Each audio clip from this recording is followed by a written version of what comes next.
Le grand dialogue. Le grand dialogue de l'émission de débat du studio Tamani sur votre radio. Le grand dialogue. Le retour de l'ancien président de la République, Amadou Toumani Touré, l'édition spéciale de la Biennale artistique et culturelle en cours depuis dimanche dernier à Bamako et l'insécurité qui sévit toujours dans le pays. Ce sont les trois sujets du forum de la presse de ce soir avec nos invités Seydou Oumar Traoré, il est journaliste à la radio Djekafo, Mamadou Djadje Sakodi Sax, journaliste à RFM et Lanfia Sinaba, journaliste à l'Éveil Hebdo. Je suis Aliou Sidibé. Bonsoir et bienvenue sur ce plateau. Le grand dialogue. Retour à Bamako ce dimanche 24 décembre de l'ancien président de la République Amadou Toumani Touré. Le moment est venu de dire à ATT de revenir au Mali. Il a quitté le pouvoir de manière légale, avait déclaré Ibeka. Toutefois, ce retour suscite beaucoup de débats entre les Maliens. Pour certains, il peut contribuer à la réconciliation nationale. D'autres, en revanche, pensent qu'ATT n'est pas sans reproche dans la crise du Nord. Papier Studio Tamani. Difficile de savoir ce que les deux hommes se sont dit au cours de cet entretien, mais selon certains de leurs proches, la situation sociopolitique du pays a été abordée au cours de leurs échanges.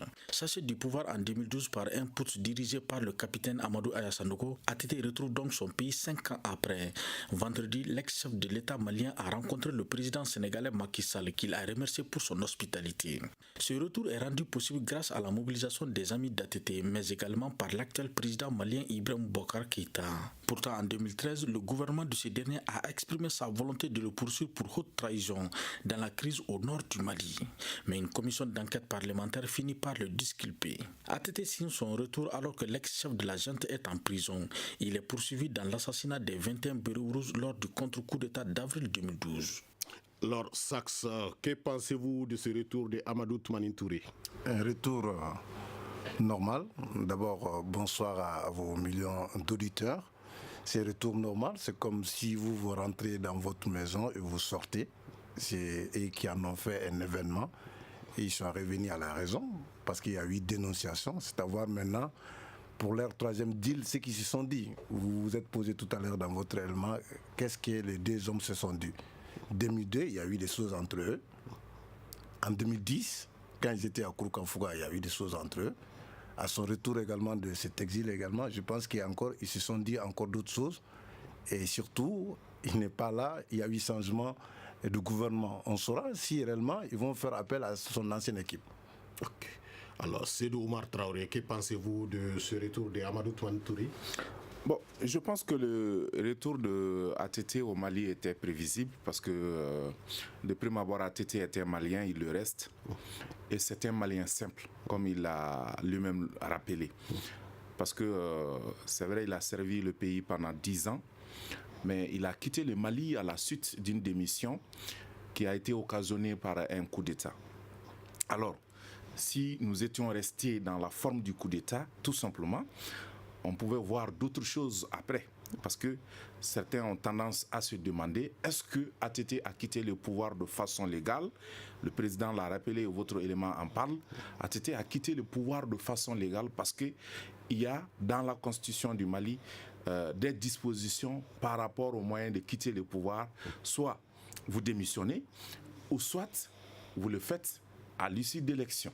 Alors, pour le cas de ATT, il a présenté une démission qui a été acceptée. Alors on peut dire que ATT a légalement quitté le pouvoir. Et s'il a légalement quitté le pouvoir et qu'à cause des tensions qui existaient dans le pays, il a été exilé à Dakar, et l'idéal qu'il voulait, c'était le retour au Mali, parce qu'on a vu pendant beaucoup de mouvements, notamment en 2014, 2015 et 2016, les partis de l'opposition et les partis proches de ATT, notamment le PDS, avaient fait des tapages et des marches pour réclamer le retour de Amadou Toumani Touré. Alors, ce sont des partis politiques. ATT n'est pas d'un parti politique, mais je peux dire que c'était ce que ATT voulait. Alors, si IBK a répondu à cette attente de Amadou Toumani Touré, on peut dire qu'il a bien agi et ça va dans le sens de la réconciliation et dans l'apaisement politique. Parce que quand on regarde la situation politique actuelle, il y a beaucoup de tiraillements, il y a beaucoup de divisions. Je voudrais même dire que je sens un peu la majorité présidentielle s'effriter.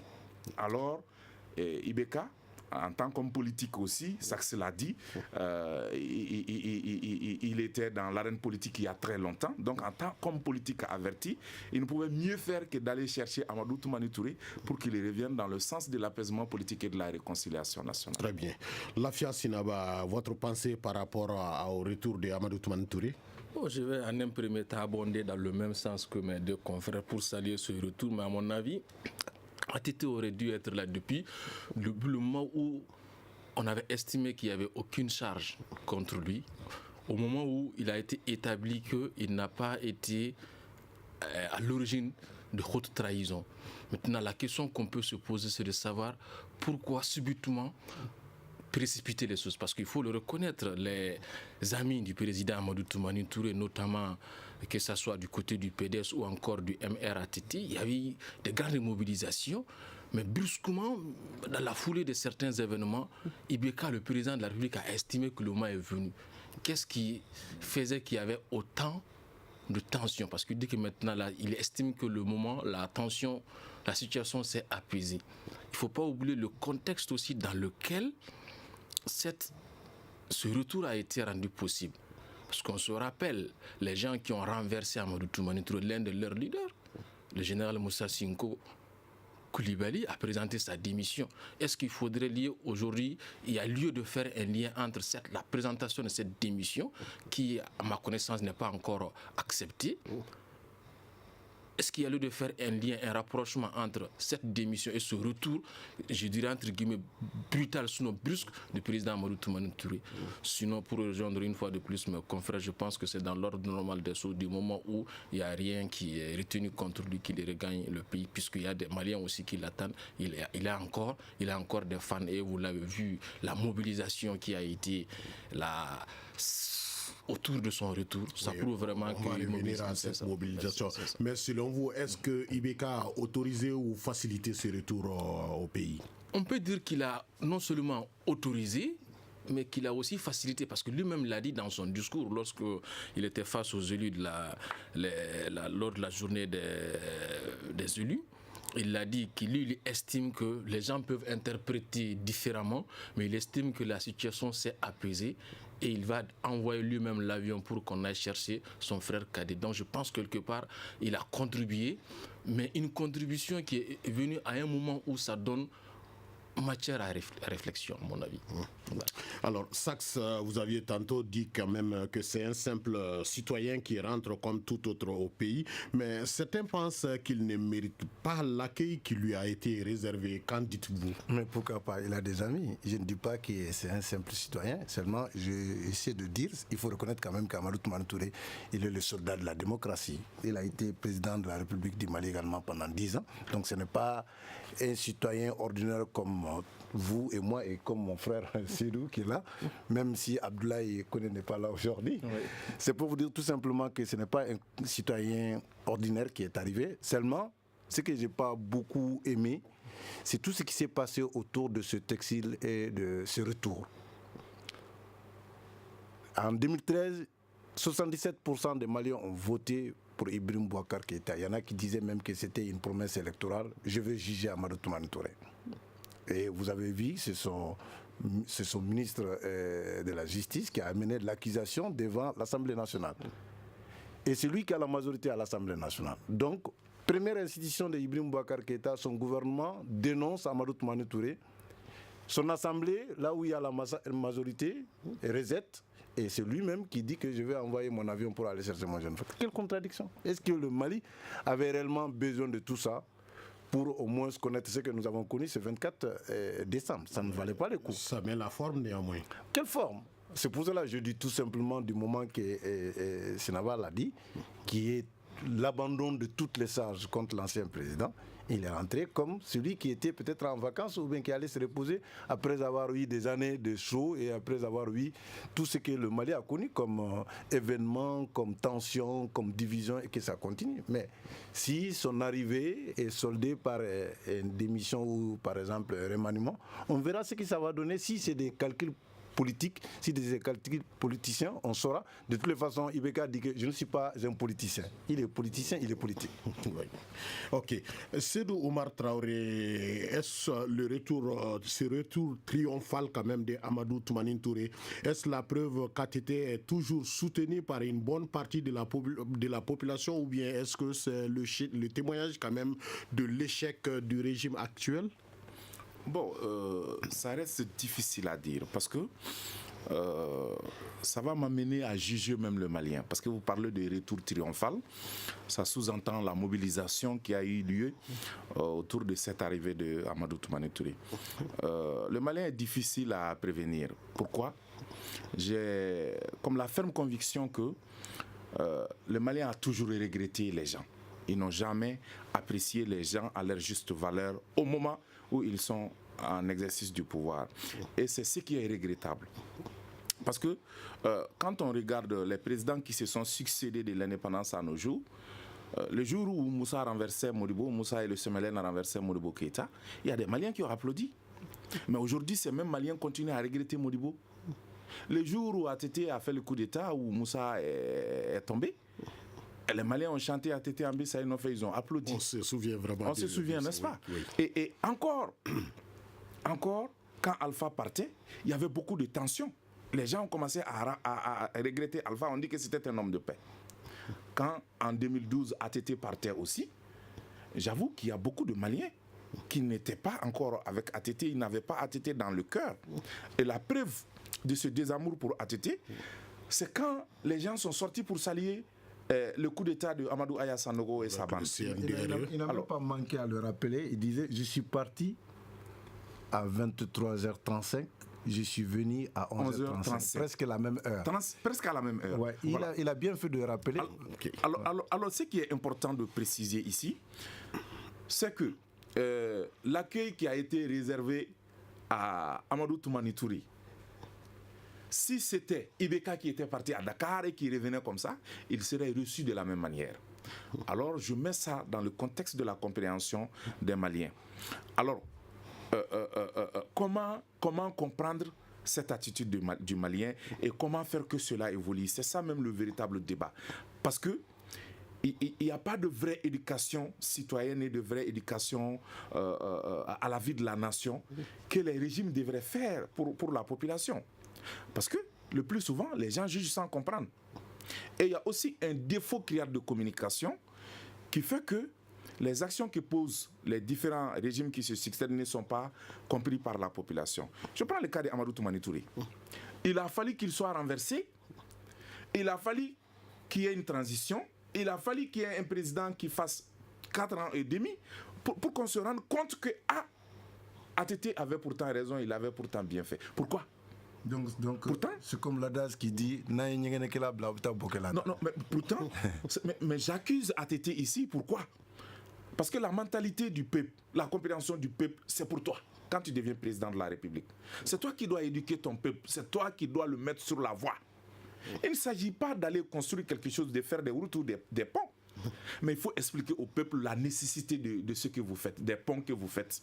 Il faut expliquer au peuple la nécessité des avions que vous achetez et la nécessité pourquoi vous n'avez pas acheté des avions. Et récemment, j'ai vu un post de Madame Ital qui dit que ATT avait envoyé toute sa garde à rapprocher pour aller combattre au nord et que pendant ces 10 ans, s'il avait continué à acheter des armements lourds pour notre armée, on allait penser que ATT serait un dictateur. Mais ce n'est pas le lieu de le dire, ni le moment.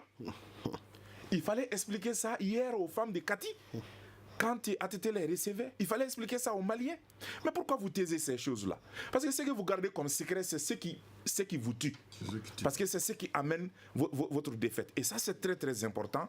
Je pense que ici, on ne peut pas dire que c'est parce que les Maliens sont déçus d'Ibeka, parce qu'on n'a pas vu encore la mobilisation autour d'Ibeka demain. Et Ibeka n'a pas lancé un appel pour qu'on mesure le degré de mobilisation autour d'Ibeka. Il a vu ses doses de mobilisation. Mais moi, je pense... Il a vu ses doses de mobilisation. Dans d'autres contextes. Oui, attendez, vous n'avez pas... Je pense que c'est dans d'autres contextes, parce que quand vous parlez... je vois les choses auxquelles vous faites allusion, mais moi, je pense qu'aujourd'hui...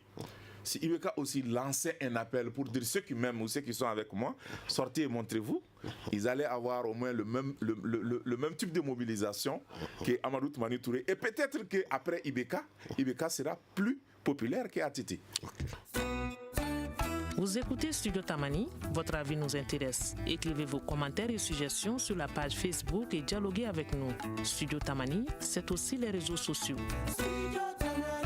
Retour donc sur ce plateau pour ce forum de la presse pour ce premier thème qui est consacré au retour de l'ancien président Amadou Toumani Touré qui est revenu le dimanche dernier ici à Bamako.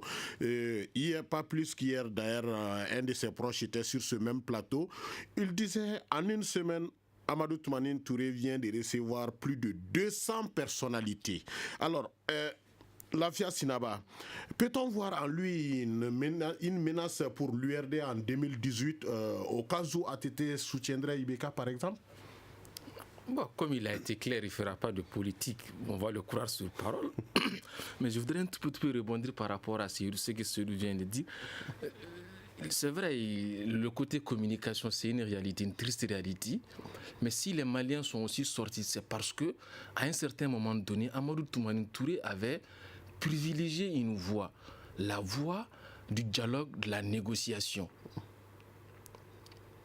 Il avait aussi plaidé pour une synergie d'action et heureusement, d'aucuns diront malheureusement, l'histoire lui a donné raison. On voit aujourd'hui la mise en place du 5 Sahel qui était vraiment un vœu. Il avait lancé des appels à plusieurs reprises, malheureusement. Donc voilà des aspects qui ont fait que certains Maliens ont compris que c'était en quelque sorte l'homme de la situation, mais qui n'avait pas été compris. Je pense que ce retour triomphal, il faudrait peut-être l'expliquer par cela, le fait qu'il était en quelque sorte un peu en avance sur certains Maliens.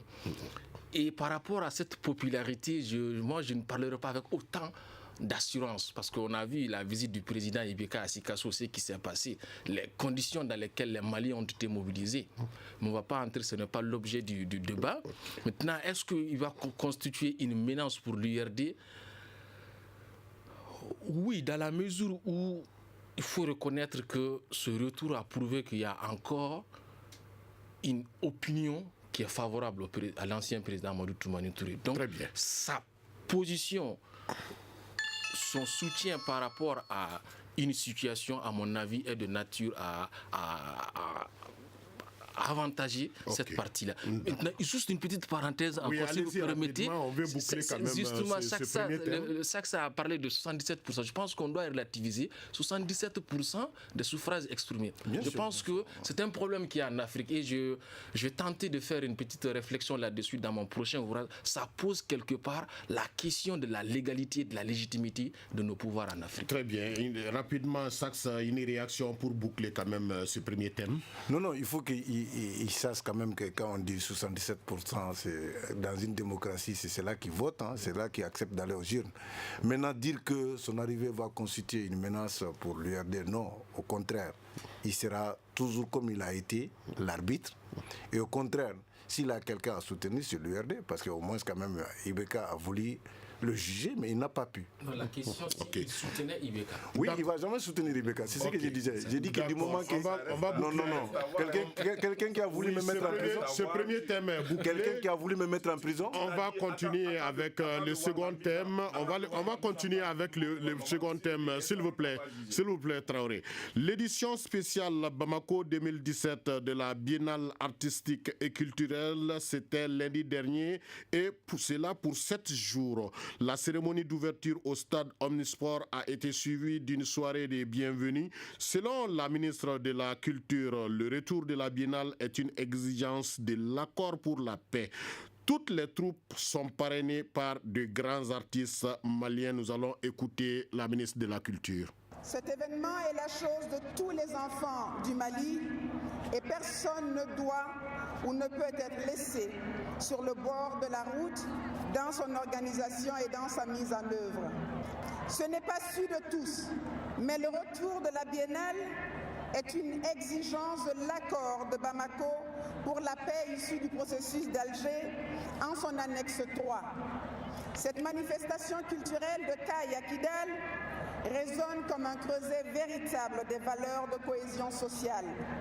Ce rendez-vous, au sens propre comme au sens figuré, est un effort de rapprochement des peuples dans une dynamique de destruction définitive des barrières entre eux. Je souhaite qu'il soit aussi un signal pour notre jeunesse. Signal pour signal. Donc, on a remarqué que la mascotte quand même a été retouchée. Donc, l'escargot en mouvement cette fois-ci, comme pour dire que le Mali est en train de se mouvoir quand même de sa léthargie. On est en train de se déplacer. Alors, est-ce un symbole comme pour dire que l'événement culturel qu'est la Biennale aussi s'est adapté aux exigences de l'accord? Saxe. Tout ne doit pas être une exigence quand même de l'accord.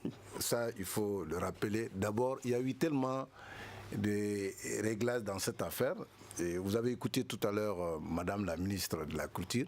Ibeka était obligée de rectifier parce que pendant toute la semaine d'organisation, c'est des gens pratiquement de l'IDPM que nous voyons. La Biennale n'a rien à voir avec ce que la semaine nationale de la jeunesse qu'on connaissait.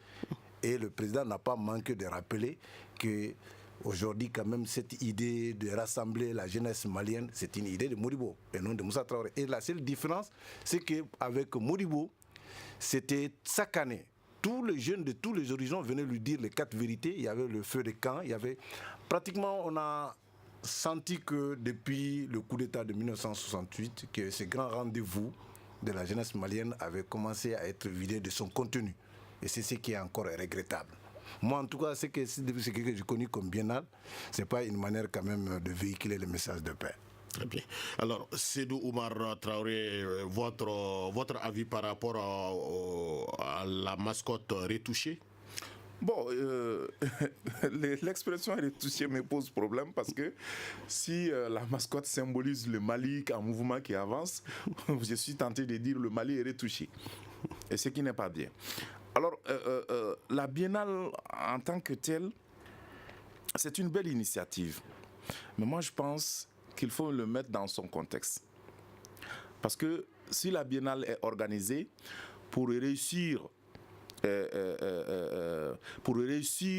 la paix, pour réussir à unir les jeunes et à les rassembler, mon grand frère Saxe l'a dit, il va falloir revoir les choses. Parce que moi, je pense, à mon humble avis, qu'une biennale pour la paix, elle ne devrait même pas se tenir à Bamako. Les Bamakois ne sont pas en conflit. Et ne sont en conflit avec personne. Moi, je pense que le nid du problème, si nous voulons aller vers la paix, vers des biennales de la paix, pourquoi ne pas aller vers Momti? Pourquoi ne pas aller tenir une biennale à Kidal? Pour l'édition spéciale. À Gao, une édition spéciale. Montrer que tout va bien. Montrer que tout va bien. Que les jeunes de Kidal sont prêts à les recevoir. Ce n'est pas quand les troupes de Kidal viennent jouer à Bamako, les troupes de Taoudeni, les troupes de Menaka viennent jouer à Bamako, qu'on va donner l'impression qu'il y a la paix. Il n'y a jamais eu de problème quand quelqu'un veut quitter Kidal, Gao ou Tombouctou pour venir à Bamako. Mais là où il y a le problème, c'est quand quelqu'un veut quitter Bamako, Sikasso. Quand ton président de la République veut aller à Kidal, c'est ce qui pose problème. Oui, mais même un Malien simple. Il a dit aucune fanfaronnade ne va pas le faire. Voilà, même une personne simple, quand une personne simple se déplace pour aller à Kidal, c'est un problème. Quand un ministre veut aller, quand le président de la République, un premier ministre veut aller, c'est un problème. Moi, je pense que si nous devons tenir une biennale pour la paix, nous devons la tenir hors de Bamako et précisément dans l'une des régions nord du Mali. Et plus particulièrement, il serait bien et louable que la biennale se tienne à Kidal. Si la biennale est une exigence de l'accord et que nous sommes dans la mise en œuvre de l'accord, l'accord c'est avec les groupes armés et les groupes armés sont majoritairement dans la région de Kidal, il faut aller tenir la biennale avec eux. Et je pense que sinon on avait organisé la biennale de cette façon, on allait avancer dans la mise en œuvre de l'accord et dans la paix. Mais de cette manière, nous avons fait une perte de temps extrême et une perte d'argent, une perte d'énergie extrême. En tout cas, nous sommes en fin d'année, les jeunes et les fans de spectacle se sont régalés parce que les scènes étaient bien, les artistes qui ont presté ont bien presté. L'organisation, sur le plan visuel, était parfaite. Mais ce qui en manque, c'est le fond, c'est le but, c'est l'idéal. Et surtout. Ok. Alors, Lafia Sinaba, en quoi cette biennale peut-elle contribuer à la paix et à la réconciliation? Parce qu'on a essayé quand même d'adapter le contexte quand même à l'accord de paix. Moi, je pense que c'est une bonne chose. Hein. C'est vrai, c'est un idéal, mais le président même a été clair, compte tenu de l'évolution du processus de paix, il serait quelque part hasardeux d'aller tenir la biennale à Kidal. Parce que les autorités aujourd'hui, quoi qu'on dise, restent, comme on le dit, ne sont pas les bienvenus aujourd'hui.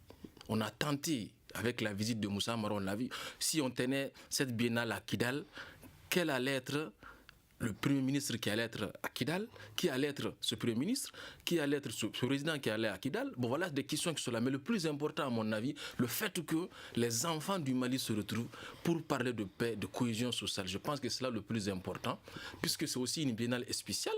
On verra peut-être dans les années à venir comment tenir la biennale à Kidal. C'est une très bonne chose, mais malgré l'absence, le fait qu'on n'a pas tenu la biennale à Kidal, à mon avis, ne doit pas être un facteur pour nous décourager. Le plus important, c'est le fait que les enfants du Mali se retrouvent.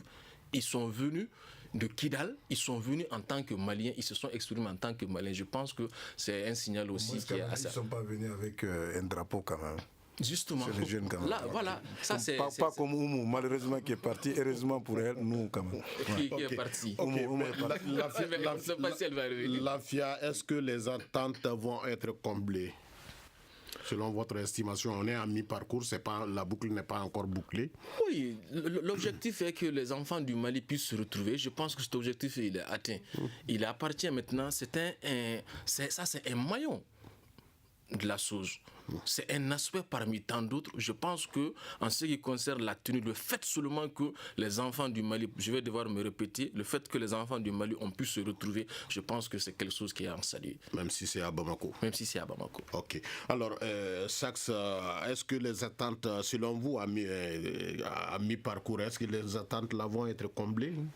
Ce n'est pas le stade Omnisport ni le palais de la culture Amadou Ampateba qui feront amener la paix, et c'est pas ce que mon confrère vient de dire en voyant, peut-être heureusement cette fois-ci pour nous, ces jeunes de Kidal ne sont pas venus avec un autre drapeau, ils sont venus sous les couleurs nationales et qui sont le vert jaune rouge.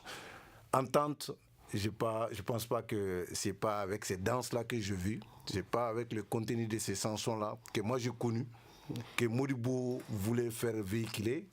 Les chansons que j'ai connues depuis l'ouverture de la Biennale et les danses que j'ai connues qui pourront faire amener la paix au Mali. Parce que si il doit y avoir danse, il doit y avoir des danses de Bamako vers Kidal et non de Kidal à Bamako. Donc il ne faut pas qu'on continue toujours à faire croire qu'il est très facile de venir à Bamako que d'aller à Kidal. C'est pas bon, c'est pas bon.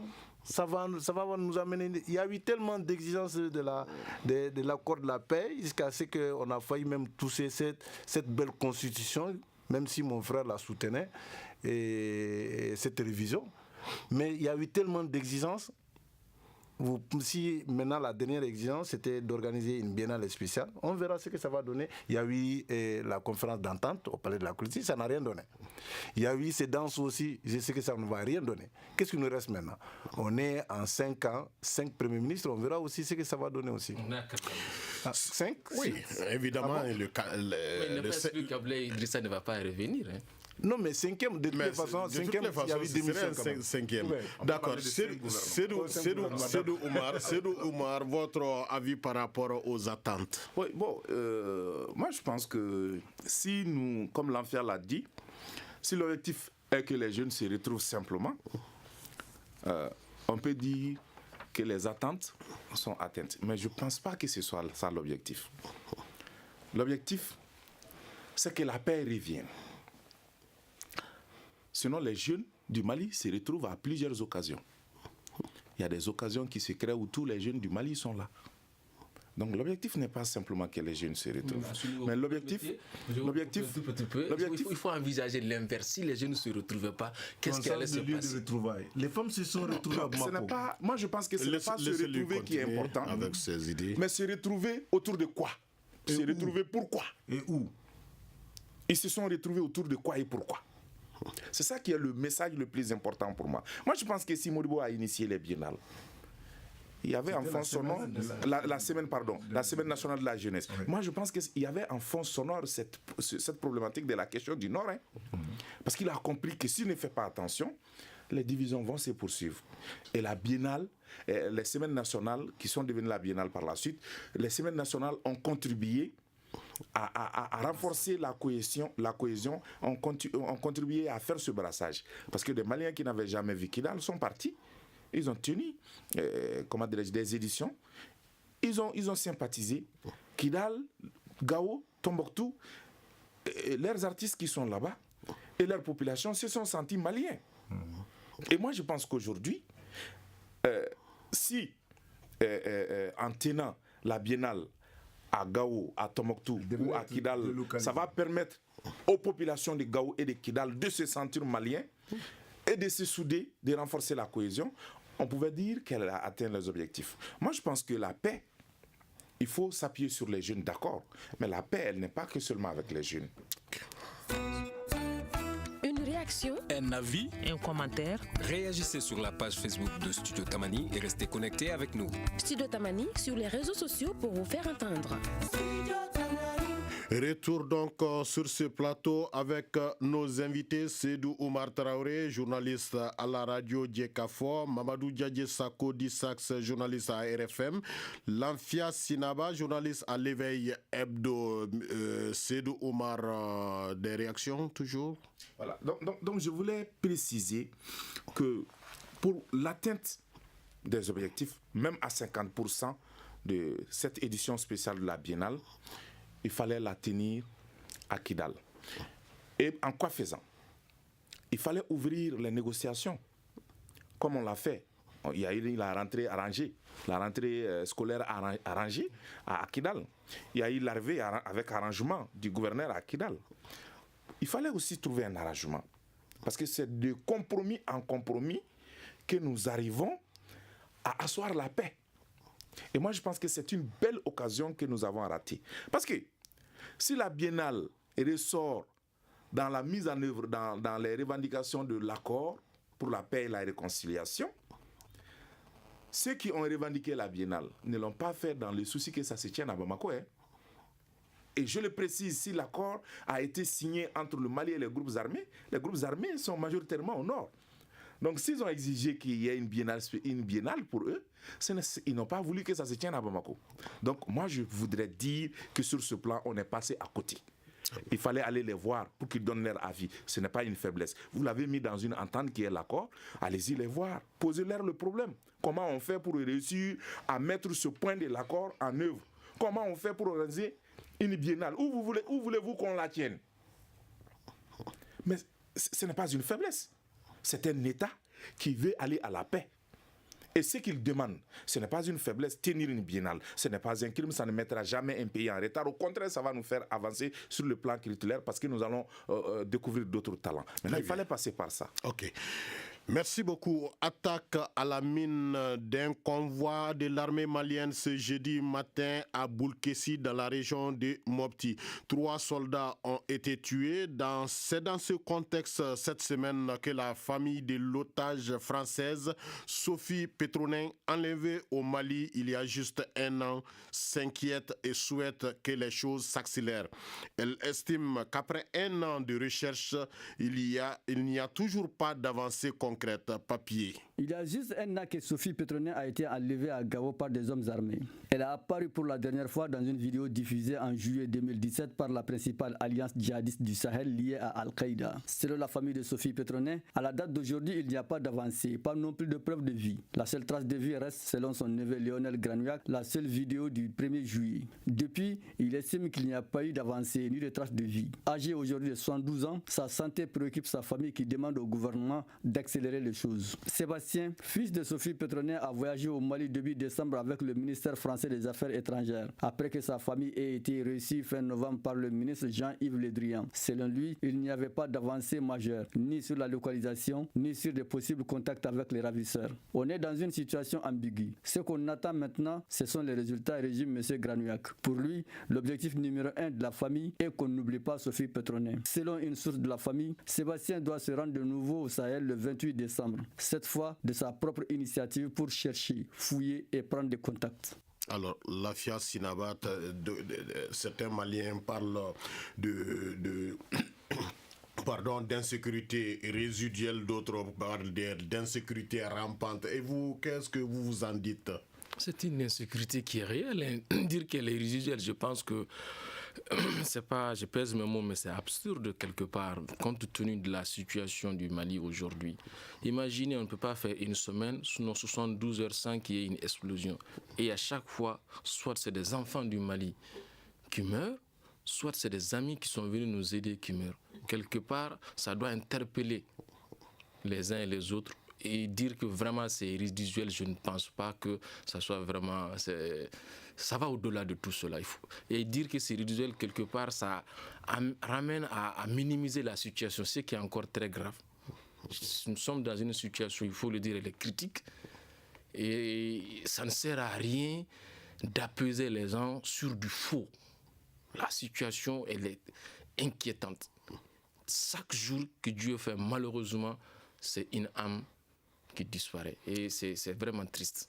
Mais selon vous, pour le cas de Sophie Petronet, est-ce que la famille a vraiment des raisons réelles de s'inquiéter de la lenteur de ce dossier? À mon avis, elle a des sérieuses raisons. D'abord, il y a un facteur, je ne minimise pas les femmes, on me qualifie de féministe, mais il y a un facteur qui ne mérite pas sa faveur. Le fait que, sinon d'eux-mêmes, le fait que les femmes aient allé agir. À 72 ans, vous voyez les conditions extrêmes. Parce que très souvent, quand ces terroristes enlèvent les gens, les otages, ils sont maintenus dans des situations difficiles. Le climat, c'est une contrainte. L'alimentation, la déshabitude alimentaire, c'est aussi des contraintes. Et ajoute tout cela à l'âge que la dame a. Je me dis que la famille a toutes les raisons de s'inquiéter. Surtout que depuis le 1er juillet, il n'y a pas eu signe de vie. Et quand j'ai revisité, je me suis dit qu'il y a vraiment lieu de s'inquiéter pour la dame. Prions le bon Dieu pour qu'elle soit saine et sauf que ses parents la retrouvent rapidement. C'est tout comme les autres otages. Okay, je voudrais toucher à l'expression résiduelle parce que l'insécurité résiduelle, il faut le mettre dans son contexte. Lequel? Le contexte, c'est la tenue du référendum. Donc, si l'expression résiduelle a été employée, c'est la Cour constitutionnelle qui l'a employée. Elle a estimé que ce type d'insécurité qui est là ne peut pas faire de sorte qu'on n'aille pas à un référendum. En ce moment, il fallait trouver une autre expression appropriée. Je viens. Oui. Moi, je pense que si nous restons dans cette insécurité, est-ce qu'on a reporté les régionales, les élections régionales, est-ce que cette insécurité va faire de sorte qu'on ne puisse pas tenir l'élection présidentielle? Est-ce que les gens imaginent un peu le piège auquel le Mali est en train de se prendre dans cette question d'insécurité? Moi, je pense que même si l'insécurité était pire que celle que nous vivons aujourd'hui, elle reste résiduelle. Pourquoi? Parce que qu'est-ce qu'il faut trouver derrière l'insécurité résiduelle? C'est vrai, les gens meurent tous les jours, il l'a rappelé. Mais quand on entend parler du Mali, ailleurs, quand on entend les commentaires au Mali, on a comme l'impression qu'on n'est pas au Mali. Il faut les reconnaître. Il n'y a pas la sécurité au Mali, je suis d'accord. Mais de là à penser que, à cause de cette insécurité, on ne peut pas aller aux élections. Oui, mais laissons de côté les élections et faisons face au cas Sophie Petronet où la famille quand même est pressée et elle trouve qu'il n'y a pas encore de résultats. Moi, je pense que pour Sophie Petronet, il y a les efforts qui doivent s'accentuer. Parce que je ne sais pas si les différents services au niveau du Mali et au niveau de son pays ont pris les dispositions pour rentrer en contact avec les ravisseurs. Parce que le plus souvent, c'est ce qui se fait, même si ce n'est pas rendu public. Mais moi, je pense aujourd'hui qu'il faut une accélération. Et ce qui m'inquiète par rapport au sort de Sophie Petronet, c'est quand le président français, Emmanuel Macron, dans une déclaration, dit qu'il faut accélérer la chasse aux djihadistes, et il a même appris la tête de Iyad Agali. Oui. Ça, c'est extrêmement dangereux. Pourquoi? Parce que ça bloque les négociations, ça bloque les apaisements, et ça met sérieusement en danger la vie de cette dame, parce que les djihadistes, ils vont se réorganiser, ils vont se repositionner, et ils vont monter les enchères. Donc, tous les éléments sont réunis aujourd'hui pour dire que le sort de Sophie Petronet devient difficile. Et il faut ajouter à ça l'instruction que le Premier ministre sortant, Abdoulaye Idrissa Maïga, a donnée il y a 3 ou 4 jours au ministre en charge de la Défense et de la Sécurité. Il dit qu'il faut pacifier le Nord et le Centre d'ici 3 mois. Ça veut dire quoi? Ça veut dire qu'il faut intensifier les poursuites, il faut intensifier les combats, il faut être partout. Et ça vient s'ajouter aux menaces déjà existantes. Okay. Alors, je ne rappellerai pas les climats et puis son âge et tout ce qu'elle peut subir comme mauvais traitement. Je ne rappellerai pas ça. Mais quand on regarde la situation en tant que telle, il y a des raisons de s'inquiéter. D'accord. Mamadou Diadje, les autorités françaises semblent réticentes quand même à communiquer sur ce dossier, puisqu'on remarque qu'elles privilégient la discrétion. Alors, selon certaines sources, est-ce que cette méthode a montré ses limites d'efficacité là où on en est, pour que la famille quand même s'inquiète? Non, la famille, elle doit s'inquiéter parce que, comme l'a dit tout à l'heure mon frère Sédou, tout sauf négocier les preneurs d'otages de Sophie, et à cela il faut ajouter également de Sungalo Kone et de Mamadou Diawara, le CB.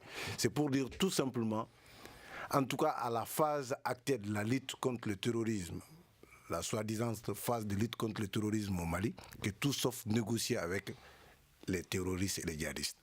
Au départ, peut-être, on pouvait considérer qu'il y avait des rebelles, il y avait des terroristes, il y avait des djihadistes par-ci, par-là.